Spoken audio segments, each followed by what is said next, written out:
Well, hi guys. Over, I would just want to talk about smartphones, and smartphones. There's a lot of talk about it. That people use it. They want to know where you are, so on and so on. But I will talk about absolutely different thing. So I have an iPhone. I have an iPhone 14. Plus or plus, yeah. One of those that were on sale and they had promotions here all over. And The other one I had was 10, died. Battery died. It's actually expanded and died, stopped working. So here's the deal: the iPhones and smartphones are not just locators where you are. If you carry it all the time with you, they will find out where gangstalkers or whoever wants to has access to your system. Always can say, yeah, he's in this specific location, and so on and so on. But I would like to talk different things today. And before that, I would like to welcome back everybody who is part of my community and who is not part of my community. It's going to be great if you subscribe. And so let's start. So, over the last few weeks or even months, I kind of expanded on search of my father's on my father's research, nuclear research, and I noticed that a lot of people start to interact with me in any different way. It's not just at work, and but most of them had only one thing in common. It's they had a phone on all the time while talking to me, and it's kind of weird because on one hand you have I apologize. I'm going to grab some water.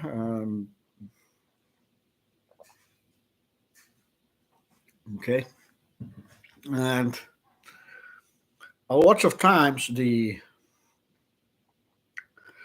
phones they are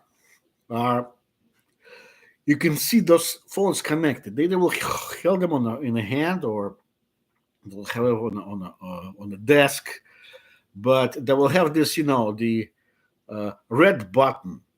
The red button, they will have it on or green button. It means they're dialing somewhere or the phone is in action in a way. So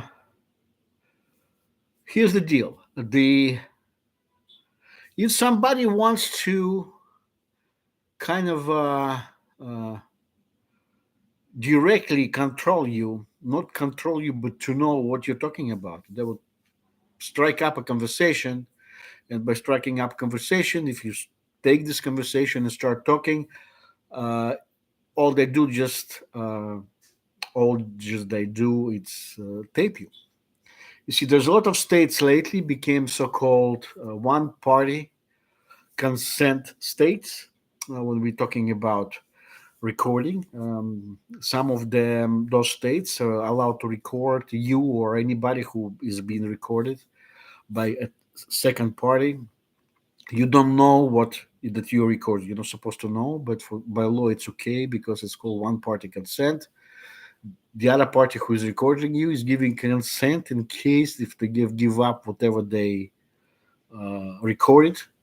They say, yeah, okay, you can put my voice there. This is the law that allows them. And some of them state they're not allowing you to them or anybody to tape you visually unless there is a something like a danger to somebody's life, like if you are a police officer or if you are like a me security officer of somebody, you can tape them in order to have a visual in case if it's needed further for legal proceedings. So, as I said, for the last several weeks, I kind of expanded and I had big progress about my father's research. So at the same time, I have people more and more. Uh, kind of interesting, and there's a one thing that is in gang stalking. Again, it's interesting. If somebody asking you questions, it means they don't know. If they ask several times the same question, it means they know the answer, but they want some kind of a different side of it. And for instance, KGB intelligence in the past, for instance, one of the tricks that KGB officers were um taught is, um, it's like a request list, a menu. It's called the menu. It's when somebody suspect that you're some kind of a foreign agent, or if you are just person of interest, they will just start asking you specific questions. And if this person of interest is smart enough or trained, they they would analyze those questions so they can understand that the people who ask you him or her this question don't know the answer. That's why sometimes menu is done really in deceiving way. They will ask several questions they don't know. So they will ask several questions they know the answer to, and so on, so on, so on, so on. This is what the deal. But it was the old versions. Now they can directly, whoever is going after you in a way, they can directly, uh, just by turning the phone on and having their earbuds or just one and with microphone, they will, can transmit whatever you will be talking live, and even don't have to see it, because if you, how many people you know and see, they have with this thing in their ear all the time, right? And you don't see the phone, but the phone actually can be turned on, and you have transmitting things. Okay, whatever they're talking about, you are talking in live mode. That's why I usually, if I have suspicion, I would say, show me your phone. But why? Well, this way I know if you are done, you're done, not to have interrupted with somebody else by the phone. Turn the phone off, and I will ask you questions if you need these questions. If you don't, then just don't ask me. Thanks. This is what my video was about today. It's about seven, almost 8 minutes. But as I said, make sure if you have a suspicious person, it's either you or your colleague or your other somebody that you know, or suddenly you don't know, the suddenly somebody shows up that you don't know. Make sure that they have their phone off. Okay, this is what I would suggest. How it's possible? It's not always possible. That's why usually uh, I usually don't lie. If somebody try to talk to me and ask questions, I usually answer questions, but I answer them to a specific uh, depth in a way. I can ask a questions, even they ask me about my family. I don't hide that my mother died and so on, so on. And I can talk about Ukraine. I can talk about places I live, like Bulgaria, and so on, so on.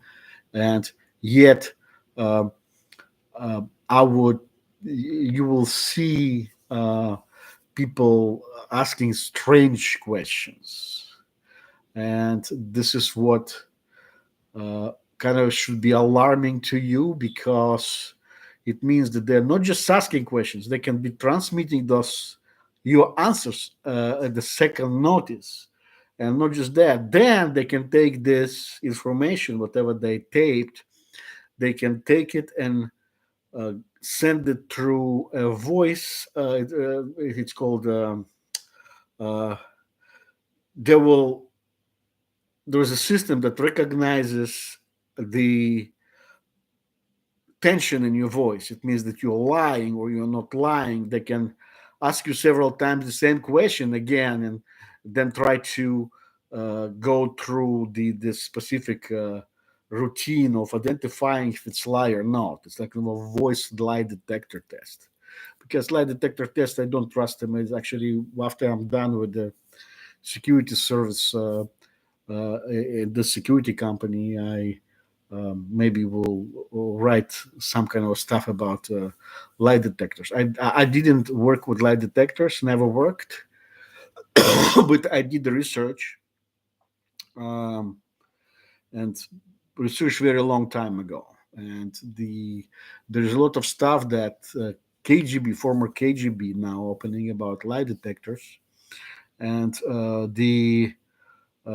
instance, whoever watched the videos, not I mean the movie, The Breach of Spies with Tom Hanks about the Abel, it's a former Soviet spy, and this is actually about him. A lot of stuff came out when he was how he was getting ready to pass the lie detector test, and so on, so on, and actually in the new version of the lie detector test, there's much bigger. They go on the higher level, and in my personal opinion, it's never correct what they on some things it's never correct on. But anyway, I apologize. I kind of like drifted away from the thing I wanted to say is don't allow people, especially when they're in close proximity, and if you can tell them this. For instance, if you have something at work, somebody at work that you kind of suspect stuff, you just simply start asking you personal question and take this. You can say, "Do you have your phone off?" Well, no, I am with my girlfriend on the phone. Finish it and then talk to me. Something like this. You have to kind of be more direct. I did an experiment for a very long time, actually, for a few weeks, and um, you think somebody will stop doing it, but some people don't. So they simply continue doing this thing. It means there is some kind of a reason for it, and if there's some kind of reason, you shut it off as a communication line. So I hope I was fine with you, and um, I apologize. I have allergy. I have allergy. He's in Atlanta. It's horrible. I was actually had to take day off because I was. Uh, um, all right, sir. The facts are the facts. The gentleman here. Thank you, sir, for appreciating my work. And I'm about to finish for today. And as soon as it will be published, I'm talking about this video. Usually, kind of a weird. It gets published into a private mode, but not always on my computer. I'm now broadcasting from my computer, not from my iPhone, because my iPhone takes forever to download, and then it's not just download; it goes into 4K or something like this, and takes another 2 hours. So uh, I will check if it's if it's public, and then you can start leaving comments if you need a question or something.